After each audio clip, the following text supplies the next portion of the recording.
नमस्कार विद्यार्थी मित्रांनो, मी प्राध्यापक रवींद्र पारदी, राव बहादूर नारायणराव वरकड महाविद्यालय श्रीरामपूर या ठिकाणी इतिहास विभागात कार्यरत आहे। आजच्या लेक्चरला तृतीय वर्ष कला शाखेअंतर्गत दुसरे महायुद्ध या टॉपिक संदर्भात आपल्याला या ठिकाणी चर्चा करायची आहे। 1918 साली पहिलं महायुद्ध संपतं आणि त्यानंतर साऱ्या जगानं सुटकेचा निश्वास सोडला की पहिलं महायुद्ध संघर्षमय असं पहिलं महायुद्ध विध्वंसक असं महायुद्ध संपतं आणि त्यानंतर पुन्हा शांतता निर्माण झालेली दिसून येते। परिणामी जागतिक पातळीवर पुन्हा वेगवेगळ्या राष्ट्रांनी विकासाकडे प्रवास करण्याचा प्रयत्न केलेला दिसून येतो। या महायुद्धामध्ये विजयी राष्ट्रांनी पराभूत राष्ट्रांशी वेगवेगळे तह केलेले दिसून येतात। प्रत्येक पराभूत राष्ट्राला परिस्थितीच्या दडपणामुळे हे केलेले तह, जाचक शोषण करणारे तह हे मान्य करावे लागले, ते स्वीकारणं भाग पडलं। अशा प्रतिकूल परिस्थितीमध्ये जगात शांतता प्रस्थापित झालेली दिसून येते। म्हणजे अशा प्रतिकूल परिस्थितीमध्ये शांतता का प्रस्थापित झाली तर अशा प्रकारचे तह, जाचक तह, करार, शोषण करणारे करार हे पराभूत राष्ट्रांवर लादले गेले आणि परिणामी अनैच्छिक अशी शांतता या ठिकाणी निर्माण झालेली दिसून येते। अल्पकाळ अशी शांतता आपल्याला या ठिकाणी पाहता येईल। असे भयानक युद्ध पुन्हा होऊ नये आणि या अशा विध्वंसक युद्ध होऊ नये असा पुन्हा विध्वंस झाल्यास जगातील वेगवेगळ्या राष्ट्रांना त्याचा तोटा सहन करावा लागेल। या गोष्टीतून पहिलं महायुद्ध सुरू असतानाच अमेरिकेचे राष्ट्राध्यक्ष वुड्रो विल्सन यांनी ही गोष्ट जगासमोर आणली की जगाला शांततेची गरज आहे आणि त्यातून त्यांनी 14 तत्व जी मांडली त्यातील 14व्या तत्वानुसार 14व्या तत्वानुसार जागतिक पातळीवर शांतता निर्माण व्हावी आणि त्यासाठी जागतिक पातळीवर एक संघटना कार्यरत असावी की जी संघटना त्यासाठी प्रयत्नशील असेल, कार्य करेल। त्यांच्या या प्रयत्नामुळे न्यायसम्मत यांच्यावर आधारलेली राजकीय व्यवस्था निर्माण करण्यासाठी आंतरराष्ट्रीय तंटा शांततेने सोडवण्यासाठी आणि सामोपचाराने सोडवण्यासाठी राष्ट्रसंघाची निर्मिती झालेली दिसून येते। अशा प्रकारे विल्सनच्या 14व्या तत्वानुसार राष्ट्रसंघ निर्माण झाला आणि त्यातून जागतिक पातळीवरील वेगवेगळ्या समस्या शांततेने सोडवण्याचा प्रयत्न करायला सुरुवात झालेली दिसून येते। अशा प्रकारे जागतिक पातळीवर शांतता जरी निर्माण झाली असली तरी देखील ही शांतता दीर्घकाळाशी टिकू शकलेली नाही। अल्पकाळातच पुन्हा संघर्षमय वातावरण निर्माण झालं आणि त्यातून पुढे दुसऱ्या महायुद्धाला तोंड फुटलं, दुसऱ्या महायुद्धाला सुरुवात झालेली दिसून येते। पहिल्या महायुद्धानंतर निर्माण झालेली शांतता ही फक्त 20 वर्ष टिकेल अशा प्रकारचं भाकीत वर्षाच्या तहावर सही करताना मार्शल फोच यांनी या ठिकाणी केलेलं दिसून येतं आणि त्यांचं हे भाकीत पुढे खरं ठरलं। अल्पकाळातच दुसऱ्या महायुद्धाला तोंड फुटलं, संघर्षमय परिस्थिती पुन्हा निर्माण झालेली दिसून येते। पहिलं महायुद्ध सुरू असतानाच रशियात क्रांती आपल्याला झालेली दिसून येते। जगात साम्यवादाचा उदय झाला आणि हळूहळू या साम्यवादानं जागतिक पातळीवर वेगवेगळ्या राष्ट्रांमध्ये ही साम्यवादी विचारप्रणाली रुजवायला सुरू झालेली दिसून येते। अशा प्रकारे साम्यवादी विचारसरणी सगळीकडे पसरायला लागली आणि साम्यवादाला तोंड द्यावे लागणार अशी भीती लोकशाहीवादीचा पुरस्कार करणाऱ्या राष्ट्रांना या गोष्टीची भीती निर्माण झालेली दिसून येते। मात्र साम्यवादाला रोखून धरणारी हिटलर, मुसोलिनी बरोबर लोकशाही राष्ट्रांना युद्ध करावं लागलं। अशा प्रकारची परिस्थिती आपल्याला या युद्धानंतर निर्माण झालेली दिसून येते। या महायुद्धानंतर उद्भवलेली बेकारी, दारिद्र्य, उपासमार, गरिबी आणि दुष्काळ अशा वेगवेगळ्या समस्या ताज्या असतानाच पुन्हा संघर्षमय परिस्थिती निर्माण होणं आणि दुसरं महायुद्ध होणं हे जागतिक पातळीवर खूप संघर्षाची बाब मानली जाते। का तर अशा पहिल्या महायुद्धाचे परिणाम वेगवेगळे राष्ट्र भोगतच होते आणि त्यातच भर म्हणून 1939ला दुसरं महायुद्ध घडलं। परिणामी जागतिक पातळीवर संघर्षमय परिस्थिती निर्माण होऊन अविश्वासाचं वातावरण आपल्याला पाहायला मिळतं। जागतिक शांतता टिकवण्यासाठी राष्ट्रसंघासारखी आंतरराष्ट्रीय संघटना अस्तित्वात होती तरी देखील या आंतरराष्ट्रीय संघटनेला या कार्यामध्ये तिला अपयश आलेलं दिसून येतं, अपयशाला सामोरं जावं लागलेलं दिसून येतं। थोडक्यात असं सांगता येईल की पहिल्या महायुद्धानंतर निर्माण झालेला राष्ट्रवाद हा एवढा प्रखर होता की त्यासमोर जागतिक शांततेसारख्या गोष्टी फिक्या पडल्या आणि दुसऱ्या महायुद्धाला सुरुवात झाली। संघर्षमय अशी परिस्थिती निर्माण झालेली दिसून येते। पहिल्या महायुद्धानंतर हिटलर, मुसोलिनी या आक्रमक हुकुमशाहांचा उदय झाला आणि तेव्हापासून युद्धाची भीषण आग जगाला त्याचा त्रास व्हायला सुरुवात झाली. जागतिक शांतता, सहकार्य आणि सहजीवन ही जी उदात्त तत्वे आहेत ही तत्वे मागे पडली आणि त्या ठिकाणी साम्राज्यवादासारखी तत्व वेगवेगळ्या राष्ट्रांनी या ठिकाणी स्वीकारले दिसून येतात. याच पार्श्वभूमीवर व्हर्सायसारखा जो जाचक तह आहे तसंच वेगवेगळ्या राष्ट्रांवर या हुकुमशाहांनी केलेलं शोषण, त्यांच्यावर केलेलं अतिक्रमण, त्यांच्यावर केलेलं वर्चस्व या सगळ्या कारणास्तव दुसऱ्या महायुद्धाला अल्पकाळातच तोंड फुटलेलं दिसून येतं. की ज्या पहिल्या महायुद्धानंतर शांतता अल्पकाळ निर्माण झाली होती, ही शांतता निघून जाऊन दुसऱ्या महायुद्धाला तोंड फुटलेलं दिसून येतं. या दुसऱ्या महायुद्धाला सुरुवात झाली, पण त्याची वेगवेगळी कारणं आपल्याला या ठिकाणी पाहावी लागतील की कोणकोणत्या कारणास्तव हे दुसरं महायुद्ध घडलं त्याच्या कारणांवर आपल्याला या ठिकाणी प्रकाश टाकणं अपेक्षित आहे. दुसऱ्या महायुद्धाच्या कारणांपैकी पहिलं कारण आहे व्हर्सायच्या तहातून दुसरं महायुद्ध. व्हर्सायच्या तहातच दुसऱ्या महायुद्धाची बीजे रोवली गेली असं वेगवेगळ्या इतिहासकारांचं म्हणणं आहे. काही इतिहासकारांनी ही गोष्ट मान्य केलेली दिसून येते. पहिल्या महायुद्धात पराभव झाल्यानंतर जर्मनीवर दोस्त राष्ट्रांनी व्हर्सायचा तह अक्षरशः लादलेला दिसून येतो. जरी व्हर्सायसारख्या तहाच्या अटी जाचक शोषण करणारे असतील तरी देखील या अटी या पराभूत राष्ट्रांना स्वीकारणं बंधनकारक केलेलं दिसून येतं. परिणामी अशी प्रतिकूल परिस्थिती निर्माण झालेली दिसून येते. प्रत्यक्ष जर्मनीच्या वेगवेगळ्या प्रदेशांचं विघटन केलेलं दिसून येतं. जर्मनीची चिंचोळी भूपट्टी जी आहे ती पोलंडला दिल्यामुळं जर्मनीचे पूर्णतः 2 तुकडे झालेले दिसून येतात. जर्मनीवर प्रचंड युद्धखंडणी देखील लादली गेली. युद्धाला पूर्णतः जर्मनीला जबाबदार धरण्यात आलं आणि युद्धामध्ये विजयी राष्ट्रांची झालेली हानी भरून काढण्यासाठी पराभूत राष्ट्रांकडनं, विशेषतः जर्मनीसारख्या राष्ट्रांकडनं मोठ्या प्रमाणात युद्धखंडणी आकारलेली दिसून येते, युद्धखंडणी लादण्यात आलेली दिसून येते. अशा प्रकारे वेगवेगळे अपमानकारक अटी देखील या व्हर्सायच्या तहामध्ये लादलेल्या दिसून येतात. जर्मनीला नेस्तनाबूत करण्याचा हा एक विजयी राष्ट्रांचा एक उद्देश होता. त्याशिवाय युद्धानंतर जर्मनीत अस्तित्वात आलेले वायमर प्रजासत्ताक हे पूर्णतः दुर्बल असल्यामुळं या वायमर प्रजासत्ताकाला व्हर्सायसारख्या जाचक तह स्वीकारणं भाग पडलं. का तर सक्षम असं प्रजासत्ताक राष्ट्र नसल्यामुळं जर्मनीनं हा व्हर्सायचा तह स्वीकारलेला दिसून येतो. दुष्काळ, दारिद्र्य, बेकारी यासारख्या वेगवेगळ्या समस्यांना देखील या पराभूत राष्ट्रांना सामोरं जावं लागलेलं दिसून येतं.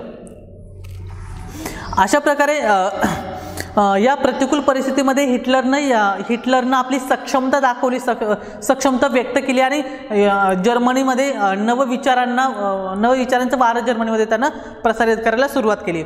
आपली नाझी पक्षाची स्थापना करून लोकांना जे हवे ती गोष्ट देण्याचं आणि स्वाभिमान, राष्ट्राभिमान, राष्ट्रवाद निर्माण करायचा प्रयत्न या ठिकाणी हिटलरने केलेला दिसून येतो आणि यातूनच हिटलरच्या हुकुमशाही तत्वप्रणालीचा उदय झालेला दिसतो. व्हर्सायच्या तहाचा बदला घेणे हे त्यानं आपल्या यशाचं फलित डोळ्यासमोर ठेवलेलं दिसून येतं.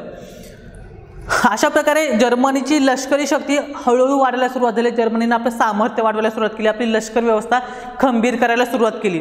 नवनवीन क्षेपणास्त्रांचा शोध लावणं, विध्वंसक अशा क्षेपणास्त्र निर्माण करणं, अशा वेगवेगळ्या गोष्टी या ठिकाणी या गोष्टींना त्यानं चालना दिलेली दिसून येते.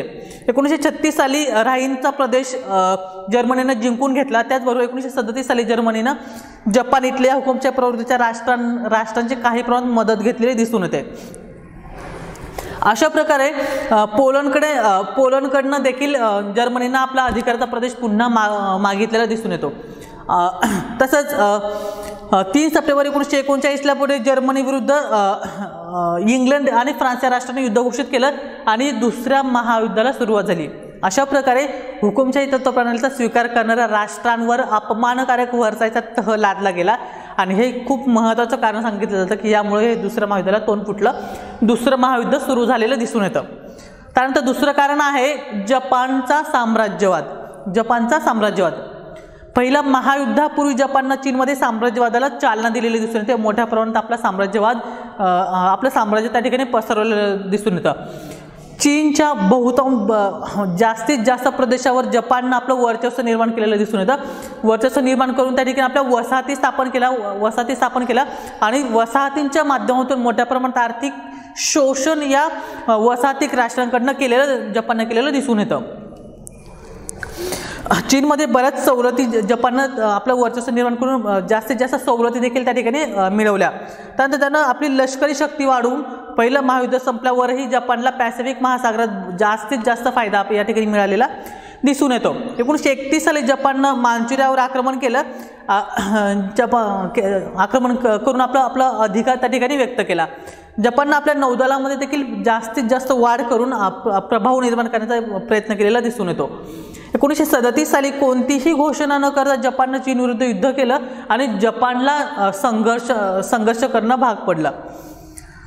अशा प्रकारे 1941 साली जपानने अमेरिकेच्या पर्ल हार्बरवर आक्रमण केलं आणि अमेरिकेनं त्याच्याविरुद्ध युद्ध घोषणा करून जपान पहिल्या महायुद्धामध्ये अशा प्रकारे सहभागी झालेला दिसून येतो.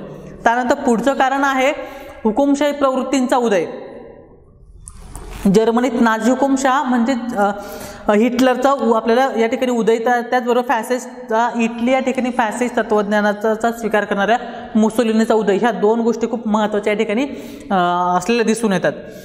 या हुकुमशाही प्रवृत्तींची बीजे पहिल्या महायुद्धातच रुजली गेली असं वेगवेगळे इतिहासकार या ठिकाणी मत व्यक्त करतात की पहिल्या महायुद्धाच्या पार्श्वभूमीवर पहिल्या महायुद्धानंतर अशी प्रतिकूल परिस्थिती निर्माण झाली की त्यामुळं जागतिक पातळीवर हिटलर आणि मुसोलिनीसारखे हुकुमशहा उदयास आले. त्यांनी आपला प्रभाव निर्माण केलेला दिसून येतो.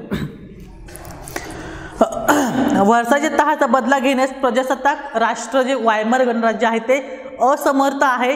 जर्मनीला सक्षम राष्ट्र बनवण्याची क्षमता नाझी पक्षामध्ये आहे अशा प्रकारचं वक्तव्य करून जर्मनीमध्ये नाझी पक्ष मोठ्या प्रमाणात प्रसारित केला. सर्वसामान्य जनतेचं सहकार्य सपोर्ट या हिटलरने या ठिकाणी मिळवलं. परिणामी जर्मनी मंत्रमुग्ध होऊन जर्मनीतील सर्वसामान्य जनतेने हिटलर आणि मुसोलिनी सारख्या हुकुमशहांना सहकार्य केलेलं दिसून येतं, सपोर्ट केलेला दिसून येतो. त्याचबरोबर जर्मनीची सत्ता हिटलरच्या हातात आल्यानंतर लगेच हिटलरनं आक्रमक धोरण स्वीकारलं आणि वेगवेगळ्या राष्ट्रांवर आपला प्रभाव निर्माण करण्याचा प्रयत्न करायला सुरुवात केली. त्याचबरोबर राष्ट्रसंघाची तमा न बाळगता हिटलरनं व्हर्सायच्या तहाच्या उल्लंघन करायला सुरुवात केली. ज्या व्हर्सायच्या तहानं जर्मनीवर बंधनं घातलेली होती, जर्मनीवर मर्यादा घातलेल्या होत्या, या मर्यादा ही बंधनं जर्मनीनं धुडकावून दिली आणि वेगवेगळ्या राष्ट्रांवर आपला अधिकार दाखवण्याचा प्रयत्न करायला सुरुवात केली. अशा प्रकारे व्हर्सायच्या तहाचं उल्लंघन देखील जर्मनीनं केलं. त्याचबरोबर जागतिक शांततेला हादरे बसायला सुरुवात झाली. हिटलर आणि मुसोलिनी सारख्या राष्ट्रांनी जागतिक पातळीवर जी शांतता होती ही शांतता भंग पावली. त्यांनी वेगवेगळ्या राष्ट्रांवर प्रभाव निर्माण करण्यास सुरुवात केलेली दिसून येते. इटलीला त्यांनी शत्रू राष्ट्रांप्रमाणे या ठिकाणी वागवलं होतं. पहिल्या महायुद्धाचा विचार करता इटलीला या विजेत राष्ट्रांनी शत्रू म्हणूनच वागवलं. परिणामी इटली या राष्ट्रांना देखील दुसऱ्या महायुद्धामध्ये सहभाग घेतलेला दिसून येतो. 1936 साली स्पेननं प्रजासत्ताक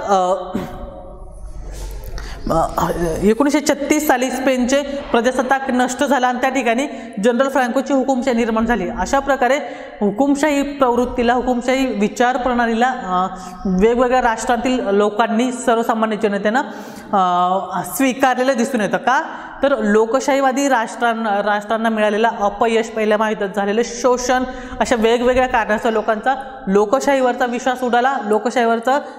लोकशाहीचं महत्त्व या काळात कमी झालेलं दिसून येतं. अशा प्रकारे या हुकुमशाही प्रवृत्तीच्या उदयामुळं हिटलर आणि मुसोलिनी सारख्या राष्ट्रांनी स्वतःचं स्थान स्थिर केलं आणि जागतिक पातळीवर वेगवेगळ्या राष्ट्रांवर प्रभुत्व, वर्चस्व निर्माण करण्यास प्रयत्न करायला सुरुवात केलेली दिसून येते. त्यानंतर पुढचं कारण आहे लोकशाही व हुकुमशाही प्रवृत्तींचा संघर्ष. लोकशाही जर्मनी, इटली व जपान या हुकुमशाही प्रवृत्तींचा गट जो आहे हा गट या ठिकाणी आपल्याला पाहायला मिळतो. त्याचबरोबर त्याच्या अपोजिट इंग्लंड, फ्रान्स आणि अमेरिकासारख्या लोकशाहीचा स्वीकार करणाऱ्या राष्ट्रांचा दुसरा गट. या दोन्ही गटांमध्ये मतभिन्नता आपल्याला पाहायला मिळते. वेगवेगळ्या गोष्टींमध्ये त्यांना त्यांच्या विचारामध्ये एकवाक्यता आपल्याला पाहायला मिळत नाही. परिणामी या दोन्ही गट पहिल्या महायुद्धानंतर समोरासमोर ठाकले आणि त्यातूनच संघर्षमय परिस्थिती आपल्याला पाहायला मिळते. संघर्षमय परिस्थिती निर्माण झालेली दिसून येते. अशा प्रकारे हुकुमशाहीत सर्व काही राज्य आहे, हुकुमशाही तत्व प्रणालीनं राज्याला महत्त्व दिलेलं दिसून येतं. तर लोकशाही राष्ट्रांजवळ सर्व काही असं लोकशाही राष्ट्रांच्या मते हुकुमशाही तत्व प्रणालीचा स्वीकार करणारे राष्ट्र जी आहेत ही राष्ट्र अकार्यक्षम आहेत, ती विकासाला महत्त्व देत नाहीत. अशा प्रकारचं विचार लोकशाहीचा स्वीकार करणाऱ्या राष्ट्राने केलेला दिसून येतो. अशा प्रकारे लोकशाहीचा स्वीकार करणारी राष्ट्रांचा एक गट तर हुकुमशाही विचार प्रणालीचा स्वीकार करणारा दुसरा गट, अशा दोन्ही गटांमध्ये आपल्याला दोन्ही गटातील विचार प्रणालीमध्ये संघर्ष आपल्याला या ठिकाणी निर्माण झालेला दिसून येतो. त्यानंतर आहे लोकशाही राष्ट्रांची दुर्बलता. लोकशाही राष्ट्रांमधील परस्परांतील वातावरण फारसे चांगलं नव्हतं. दोन्हीमध्ये आपल्याला विरोधाभास पाहायला मिळतो. पहिल्या महायुद्धानंतर इंग्लंड व फ्रान्स सारखे राष्ट्र ही एकमेकांपासून दूर गेलेली दिसून येतात. फ्रान्सला जर्मनीपासून सतत धोका जाणवत होता, तर फ्रान्सच्या मदतीसाठी इंग्लंड, अमेरिकासारख्या लोकशाही राष्ट्र ही आशेने पाहू लागलेली दिसून येतात. परंतु इंग्लंड आणि युरोपियन राष्ट्रांचे इंग्लंड आणि अमेरिकासारखे राष्ट्र जे पहिल्या महायुद्धानंतर जागतिक पातळीवरील राजकारणापासून पूर्णतः अलिप्त असलेले दिसून येतात. अशा प्रकारे लोकशाहीचा पुरस्कार करणाऱ्या राष्ट्रांपैकी इंग्लंड आणि फ्रान्ससारखी राष्ट्र ही अकार्यक्षम बनली का, तर युद्धातील पराभवामुळे यांची अर्थव्यवस्था नष्ट झाली, अर्थव्यवस्था बिकट बनलेली दिसून येते, त्यांचा आर्थिक कणा नष्ट झालेला दिसून येतो. परिणामी सक्षम जी राष्ट्र होती अमेरिकासारखे सक्षम राष्ट्र, या अमेरिकासारखे सक्षम राष्ट्रांना राजकारणापासून स्वतःला बाजूला ठेवलेलं दिसून येतं, अलिप्त ठेवलेलं दिसून येतं. परिणामी साहजिकच सक्षम दुर्बल अशा राष्ट्रांकडे जागतिक जगाचं प्रतिनिधित्व केलेलं दिसून येतं. विशेषतः इंग्लंड असेल, फ्रान्स असेल, अशा पराभूत अकार्यक्षम राष्ट्रांकडे जगातील लोकशाहीचं प्रतिनिधित्व गेलेलं दिसून येतं. त्यांचा पुढचा मुद्दा आहे आक्रमक राष्ट्रवाद. हिटलरनं सत्ता ताब्यात घेतल्यानंतर नाझी पक्षाची हुकुमशाही प्रस्थापित करण्याचा प्रयत्न केला. याच पार्श्वभूमीवर आक्रमक राष्ट्रवादाचा पुरस्कार झाल्यानं एकतर मी राहील किंवा राज्य राहील अशा प्रकारे टोकाची भूमिका घेऊन कैसर विल्यम दुसरे यानं घोषणा केलेली दिसून येते. तसंच हिटलरनं जर्मन वंशीय श्रेष्ठ आहेत, जर्मन वंशीयांना पूर्ण जगावर राज्य करण्याचा अधिकार आहे अशा प्रकारची भूमिका या ठिकाणी घेतलेली दिसून येते. जर्मनीतील आर्यवंशीय लोक हे जगात सर्वश्रेष्ठ आहेत, ते शुद्ध रक्ताचे आहेत, म्हणून जर्मनीतील सर्व जगावर राज्य करील अशा प्रकारची भावना जर्मनीमध्ये निर्माण झालेली दिसून येते. जर्मन वंशांचे श्रेष्ठत्व सिद्ध करण्यासाठी दुसऱ्या प्रदेशांवर आक्रमण करणे आवश्यक ठरले. त्याचबरोबर इतर वंशीयावर जबरदस्त टीका केलेली दिसून येते. हिटलरच्या मते ज्यू म्हणजे जर्मन रक्त शोषून घेणारे जळवा अशा प्रकारचं टीकात्मक त्यांनी आपलं शब्द व्यक्त केलेले दिसून येतात. पहिल्या महायुद्धातील जर्मनीच्या पराभवाला विशेषतः ज्यू लोकांना जबाबदार धरलं गेलं. ज्यू लोकांना युद्धाला जबाबदार धरून धरलं गेलं आणि पूर्णतः ज्यू वंशीय लोकांवर त्याचा रोष आपल्याला पाहायला मिळतो. त्यानंतर पुढचा आहे साम्राज्यवाद. दुसऱ्या महायुद्धाच्या आधी देखील अत्यंत आधुनिक स्वरूपाचे शस्त्रास्त्रे विविध राष्ट्रात निर्माण केली जाऊ लागली आणि लष्कराच्या आधुनिकीकरणाला सुरुवात झालेली दिसून येते. वास्तविक पाहता पहिलं महायुद्ध हे लष्करवादातूनच निर्माण झालेलं दिसून येतं. वेगवेगळ्या राष्ट्रांनी लष्करवादाचा पुरस्कार केलेला दिसून येतो. नवनवीन शस्त्रास्त्र निर्माण करणं, अत्याधुनिक शस्त्रास्त्र निर्माण करणं, तसंच जास्तीत जास्त विध्वंसक शस्त्र निर्माण करणं या गोष्टीमुळं असुरक्षिततेचं वातावरण जागतिक पातळीवर निर्माण झालेलं दिसून येतं. म्हणजेच लष्करवाद हे जसं पहिल्या महायुद्धासाठी कारणीभूत झालं तसंच दुसऱ्या महायुद्धाला देखील कारणीभूत झालेलं दिसून येतं. त्यानंतर आहे राष्ट्रसंघाचं अपयश. 11 नोव्हेंबर 1918 रोजी पहिलं महायुद्ध संपलं आणि तेव्हा युद्ध हे फार वाईट असतं. युद्धामुळे मोठ्या प्रमाणात नुकसान होतं, मानवहानी आणि वित्तहानी मोठ्या प्रमाणात होते. या गोष्टीतून पुन्हा युद्ध होऊ नये यासाठी राष्ट्रसंघाची निर्मिती झालेली दिसून येते.